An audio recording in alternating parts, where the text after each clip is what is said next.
Alright, this is a walkthrough of the cell reproduction worksheet. So first thing that you need to be able to do is you need to identify problems in a human karyotype. So on the left we have a human karyotype. You looked at several of these in the lab, and I can see a couple of things already before we even start answering the questions. I can see there should be 2 copies of each chromosome, but I see that here in position 21 there's 3. So I already know that there's a problem with this karyotype. The other thing I can see is I can see the last set of chromosomes. Remember, pairs 1 through 22 are called autosomes. This last pair, these are the sex chromosomes, and I can see that they are XY. So my first question, what is the sex of this individual? This is going to be a male because they are XY. If they were XX, this would be a female. Second, the notation for the karyotype. So the notation for a karyotype, we did this in the lab. The first thing you're going to do is you're going to write the total number of chromosomes in the karyotype. Now, if this was a normal human karyotype, there would be 46. If this was another organism besides human, it might be a different number. You're just going to count them. You do not have to physically go through 1, 2, 3, 4. You don't have to do that. Just look at how many pairs there are. Assuming it's a normal karyotype, if there were no mistakes, if there's 22 pairs, that's going to give me 44 chromosomes, right? Because there's 2 copies of each one. Add in your 2 sex chromosomes, that's how we get 46. But this one has an extra. So there's not 46, there's 47. If it was missing 1, it would be 45. So this would be 47. Then you write the sex chromosomes, XY. Then you write where the problem is. So plus 21 tells me the extra one is at position 21. Now let's say that the person was the same karyotype, but instead of an extra 21, they were missing a copy of chromosome 12. Then they would be 45, because they'd be missing 1, XY, since we still have a male here, and then it would be minus 12. So it's your extra or your missing. So total number of chromosomes, the sex chromosomes, and then extra missing. Now, one of the things that could happen is you could have an extra missing sex chromosome. So this is the notation for an extra sex chromosome. In this case, an extra X, right? So this person is 47XXY. They want to know what the sex of this person is. Just wanting to see if you have an understanding of how sex is determined in mammals. In mammals, the presence of the Y is what makes an individual male. So this would actually be a male. Even though they have 2 X's, they'd still be a male. This is another one. This was in the lab also. So this is a problem where the person is basically missing a sex chromosome. This would be a female. They have 45 chromosomes instead of 46, and the missing one is a sex chromosome. So you don't write for a missing sex chromosome, you don't write like 47XX plus Y. You just write the 3 sex chromosomes. And again, a normal male would be 46XY, a normal female would be 46XX, and then for other organisms, you could have to count how many chromosomes are in that particular karyotype or determine if it was a male or a female. In any mammal, you would count it up the same way. All right, this is a diploid cell at G1, so let's take a look.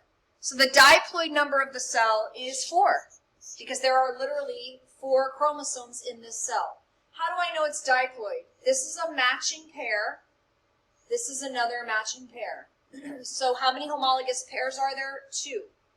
Now normally we have these drawn vertically, but they're saying that these 2 are a match. Why are they making them different colors? Sometimes they'll do that to sort of indicate this one came from one parent, the other one came from another parent. Now this is at G1. So what's going to happen at S, if we take this cell and show it after S, this is going to make an X. This dark one is going to be a second X. They would not necessarily be lined up, by the way, at this point. And then 2 little ones, a dark one and a light one. So what have I done? Each of these chromosomes made a copy of itself. It went from being a stick to being an X. All right, what do the chromosomes in a homologous pair have in common? Very simple. The centromere should be in the same place. I'm not going to write it all out. Centromere should be in the same place. They should be the same size. And they should have matching bands. Their DNA will not be exactly identical, because remember, one came from mom and one came from dad. So even though the DNA will be for the same traits, like eye color or whatever, they could code for different versions of those those traits. All right, if the cell started with 2 picograms of DNA, so if this weighed 2 picograms, they're asking how much would this one weigh? Well, this would weigh 4 picograms. Why? Because the chromosomes are twice the size. So if I threw this on a scale, a stick, it's going to weigh half as much as this one, which is an X. So that's what they're asking for. Amount of DNA, usually it's in picograms. Think of grams, but it's so tiny. Pico's a metric prefix for very, very small amounts. All right. Now let's take a look at what would happen in mitosis very quickly. So the same cell, when the chromosomes lined up during mitosis, I am not going to draw them perfect this time. I'm just going to draw little sticks. This is what it would look like at metaphase and mitosis. They would line up down the middle. In anaphase, if this was an animal cell, there'd be little centrioles here. At anaphase, the chromatids would pull apart, and you'd end up with 1, 2, 3, 4 chromosomes. 1, 2, 3, 4 chromosomes. I'm not drawing the little, here's the little centromeres. If you refer to my homework key, you'll see neater drawings of this, but for the video, I'm not going to try to draw it out. So how do these cells compare to each other? They are identical. How do they compare to the original cell? Also identical. If you look at this and then scroll back up your paper to the original cell at G1, it's exactly the same. So it made a copy so that the chromosomes became X's, and then during mitosis, those split back up again. Okay, now we're looking at meiosis. So this is going to look a little bit different. So let's draw this one. So here's how the chromosomes are going to line up for meiosis 1. So this is metaphase. Now technically crossing over would also happen, which I'm not going to draw in here. But remember, that means like pieces would swap. So in reality, this white chromosome might have like a black tip here and a black tip here because of crossing over. But we're going to ignore that for now. Okay, so we're just going to draw the 2 big ones, the 2 small ones. So instead of lining up in a straight line, remember mitosis, they lined up like this. They're lining up with their homologous partner. So now, this is meiosis 1, the partners are going to split. So you're going to get 1 copy of the big one, 1 copy of the little one, 1 copy of the big one, 1 copy of the little one. Now remember, the whole idea of independent assortment is that it's random. Do I have to have the 2 white ones together and the 2 black ones together? No, because these could have also lined up, swapped here and here. Then meiosis 2, now the X's are going to split. So I'm going to get a big one and a little one, a big one and a little one, a big dark one and a little one, and a big one and a little one. Now, these are questions about the amount of DNA, that picogram thing. So remember G1. So if we go back to the G1 cell, the G1 cell had a big, a little, a little. So this is the cell at G1. So they're saying if this had 2 picograms of DNA, how much does it have now? This would be 4 picograms. Why? Because each chromosome is twice the size. So 4 picograms. How about here at meiosis, right here before meiosis 2? Well, now, instead of being 4 picograms, this is going to be down to 2 picograms. Why? Because you have half the number of chromosomes, right? So I went from 4 X's to now only 2 X's. And now, at the very end, this is only going to weigh 1 picogram. Why? Because this X is now just a stick.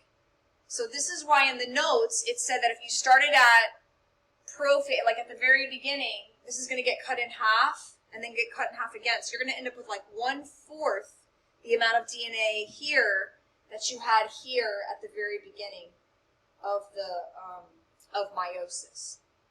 All right, how many possible outcomes? This is not accounting for crossing over. It's 2 to the n. N is the haploid number, so that's 2 squared or 4 possible outcomes. And then if this was spermatogenesis, you would make 4 sperm. If this was oogenesis, you'd only make 1 egg. Remember, the reason why is because the cytoplasm divides unevenly. So all the cytoplasm makes 1 giant egg, and the other ones all disintegrate. They're called polar bodies. Even though they do have chromosomes in them, they are not viable eggs, they just disintegrate. All right, very quickly, these last couple of questions. Independent assortment specifically happens during meiosis 1. Technically, I would say prophase 1. I'm sorry, no, metaphase 1. It's how they line up at metaphase. Crossing over happens in prophase 1. That's when the chromosomes wrap around each other, only the matching ones, and they swap pieces with each other. And then the formula we said was 2 to the n being the haploid number. This is a centromere. This is from the older notes. So this is a centromere. These are chromatids. They are identical to each other, except in meiosis after crossing over. Then they are not identical anymore. And then P and Q. So P is always the top arm. So this would be a P arm. This would be a Q arm. P is typically smaller, but in some of the chromosomes, P and Q are they're the same size. Those are called metacentric chromosomes, if you look up that